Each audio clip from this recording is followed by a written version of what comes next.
पुणे हे शिक्षणाचं माहेरघर म्हणून ओळखलं जातं आणि याच माहेरघरात एका नामांकित सिम्बायोसिस सारख्या कॉलेजमध्ये मॅनेजमेंट कोट्यातून ऍडमिशन करून देतो अशा पद्धतीने फसवणूक झालेली आहे। नेमकं काय हा सगळा प्रकार आहे हे जाणून घेण्यासाठी आपल्यासोबत सायबर क्राईमचे डीसीपी सर आहेत निखिल पिंगे सर। सर, आपण काय गुन्हा दाखल केलेला आहे? कारण सध्या ऍडमिशनचा काळ सुरू आहे, इतर राज्यातून बरेच लोक या नामांकित कॉलेजेसमध्ये ऍडमिशनसाठी येतात। कशा पद्धतीने फसवणूक झालेली आहे आणि काय हा सगळा प्रकार आहे? अगदी बरोबर आहे। पुण्यामध्ये या सिम्बायोसिस कॉलेजमध्ये ऍडमिशन मिळवून देतो म्हणून आमिष दाखवून पैसे मागण्याचा प्रकार हा उघडकीस आलाय आणि मॅनेजमेंट कोट्याचं सीट मिळवून देतो हे विशेष याच्यामधली बाब की अशा पद्धतीचे क्लेम्स करून अशा प्रकारच्या गोष्टी या लोकांकडून पालकांकडून केल्या जात आहेत हे निदर्शनास आलं आणि त्यातून हा गुन्हा दाखल आहे। या गुन्ह्यामध्ये भारतीय न्याय संहितेचे 319, 336, 3, 340, 1, 2, 61, 62 आणि माहिती तंत्रज्ञान अधिनियम 66D प्रमाणे हा गुन्हा दाखल आपण डेक्कन पोलीस स्टेशन या ठिकाणी केला। याचा तपास पोलीस निरीक्षक उल्हास कदम हे गुन्हे शाखेचे पोलीस निरीक्षक करत आहेत।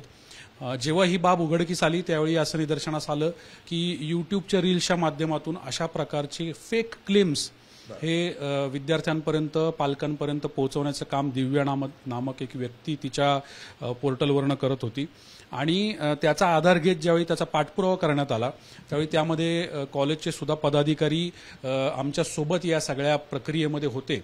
ज्यांना हे निदर्शनास खरं तर सगळ्यात आधी ज्यांना आलं होतं ते करत असताना असं लक्षात आलं की पुण्यामध्ये कन्सल्टन्सी फर्म चालवली जात आहे आणि त्याचा कुणाल कुमार नामक तिथे चालवणारा जो डिरेक्टरियल जो व्यक्ती आहे त्या व्यक्तीबरोबर काही संवाद साधले गेले। त्याच्यातून ही गोष्ट जी आहे याच्याबाबतचे खात्रीशीररित्या ठळक असे पुरावे आम्हाला प्राप्त झाले।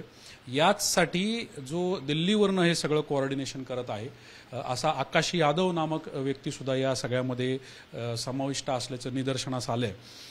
हे तीनही लोक कुणाल कुमार, आकाश यादव आणि दिव्या, यातील दिव्या आणि आकाश यादव हे दिल्ली स्थित असल्याचं एकंदरीत प्राथमिक माहिती आहे, पण कुणाल कुमार हा पुण्यातून गायब आहे आणि हे तिघही पुणे पोलीस त्यांचा शोध घेत आहेत। सर, हे पूर्ण रॅकेट आहे असं म्हणता येईल? किती रुपये मागायचे मॅनेजमेंट सीटसाठी? कुणी समोर आलंय का तक्रारदार यामध्ये आतापर्यंत? आता ही महत्वाची बाब आहे की मॅनेजमेंट कोट्याचे सीट्स हे सगळ्या अभ्यासक्रमांना नसतात, सगळ्या कॉलेजेसला नसतात, सगळ्या संस्थांना नसतात। ज्यांना असतात त्यांचा ते डिस्क्रिशनरी राईट असतो किंवा शासनाच्या त्या कंट्रोलिंग विभागाने त्यांना ते राईट्स दिलेले असतात। त्याच्यामध्ये त्यांना ठरवून दिलेलं असतं की तुम्हाला मॅनेजमेंट कोटामध्ये कुठल्या लोकांना घेता येईल, किती पर्सेंटमध्ये घेता येईल, त्यांची फीज किती चार्ज करता येतील। या पर्टिक्युलर केसमध्ये असं निदर्शनास आलंय की जितकी फी आहे त्याच्या दुपटीने पैसे घ्यायचे, आश्वासन द्यायचं की तुम्हाला अशा प्रकारचं ऍडमिशन आम्ही देऊ आणि ते उरलेले जे पैसे आहेत ते मात्र आम्ही आमची कन्सल्टन्सी फी म्हणून किंवा आमच्या चार्ज म्हणून आम्ही आमच्याकडे ठेवून घेऊ, पण तुम्हाला खात्रीशीररित्या ते आम्ही सीट तुम्हाला मिळवून देऊ। आणि अशा प्रकारे भूलथापा करून लोकांकडून पैसे उचलायचे, ते परत द्यायचे, नाही द्यायचे, किती द्यायचे, कसे द्यायचे, कधी द्यायचे, तुकड्या तुकड्यात द्यायचे की द्यायचेच नाही आणि त्यांची फसवणूक करायची। हा सगळा पुढचा विषय जो आहे हा हळूहळू येणाऱ्या तपासामध्ये उघडकीस येईल। मला असं वाटतं की कदाचित याच्यामध्ये इतरही विद्यार्थी किंवा पालक फसलेले असू शकतात। सर, साधारण काय किती पैसे मागायचे? कारण पुण्यातलं हे नामांकित कॉलेज आहे, म्हणजे पार विदेशातून देखील विद्यार्थी या ठिकाणी ऍडमिशनसाठी येत असतात या सिम्बायोसिस कॉलेजमध्ये। अगदी बरोबर। जसं या विशिष्ट अभ्यासक्रमाचा जो एकंदरीत फी स्ट्रक्चर होता तो 20 लाखापेक्षा जास्त होता आणि जी मागणी करण्यात आली होती ती 40 लाखापेक्षा जास्तची मागणी करण्यात आली होती की एवढं तुम्हाला सगळं द्यायला लागणार आहे, टप्प्याटप्प्यामध्ये आत्ताच्या स्टेजला तुम्हाला इतके पैसे, त्याच्यानंतर इतके, अशा पद्धतीने एकंदरीत हे पूर्ण रॅकेट आहे असं म्हणता येईल जे पसरलेलं आहे आणि याच्यापेक्षा मोठ्या म्हणजे प्रमाणात त्यांनी लोकांना फसवलं असेल, हळूहळू ते समोर येईल। याचा सध्या तपास चालू आहे, त्याच्यामुळे कुठलंही ढोबळ स्टेटमेंट करणं योग्य ठरणार नाही, परंतु नागरिकांना, पालकांना, विद्यार्थ्यांना सूचना आहे, आव्हान आहे की अशा प्रकारच्या कुठल्याही भूलथापांना बळी पडू नका। ऍडमिनिस्ट्रेशनची प्रक्रिया, याच्यासाठी काय नियम आहेत, मॅनेजमेंटला काय अधिकार दिलेले आहेत हे समजून घ्या आणि मगच तुम्ही अशा पद्धतीचे मॅनेजमेंट कोट्याचे प्रयत्न करा।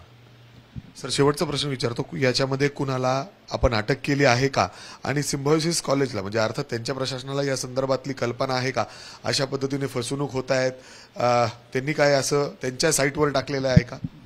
सगळ्यात महत्त्वाची बाब की हा सगळा प्रकार त्यांनीच पुढाकार घेऊन आमच्यापर्यंत पोहोचवला आणि कायद्याच्या चौकटीमध्ये या प्रकारच्या गुन्ह्यांना कशा पद्धतीने हाताळायचं ही प्रक्रिया त्यांच्या मदतीनेच आम्ही सगळी पार पाडलेली आहे.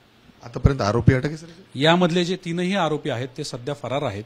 यांचा शोध घेणं चालू आहे आणि त्याच्यासाठी टीम्स गठीत करण्यात आलेल्या आहेत. अतिशय महत्वाची बातमी आहे, कारण सध्या ऍडमिशन सुरू आहेत. मॅनेजमेंट कोट्यातून बरेच लोक प्रयत्न करत असतात, मात्र पुण्यासारख्या या शिक्षणाच्या माहेरघरामध्ये एक वेगळंच रॅकेट आता समोर आलेलं आहे, ज्यामध्ये लाखो रुपये फक्त मॅनेजमेंटच्या सीटच्या नावाखाली घेतले जातात आणि कदाचित तुम्हाला ते पैसे परत देखील मिळत नाही आणि सीट देखील मिळत नाही. अर्थात तुम्हाला शेवटी कळतं की तुमची फसवणूक या ठिकाणी झालेली आहे आणि त्यानंतर अशा पद्धतीने घटना समोर येत आहेत. पोलीस या संदर्भात तपास करतायत, मात्र आतापर्यंत या संपूर्ण घटनेत एकही आरोपी अटक झालेला नाहीये. पोलीस या ठिकाणी प्रयत्न करतायत. पुण्यामध्ये जर तुम्ही ऍडमिशनसाठी येत असाल तर नक्कीच थेट कॉलेजशी संपर्क साधा, तिथल्या पूर्ण व्यवस्थेशी चर्चा करा, त्यानंतरच सीट कशा पद्धतीने मिळेल त्याचे प्रयत्न करा. कॅमेरामॅन विजय राऊत, मी मिकी घई, एबीपी माझा, पुणे. एबीपी माझा, उघडा डोळे बघा नीट.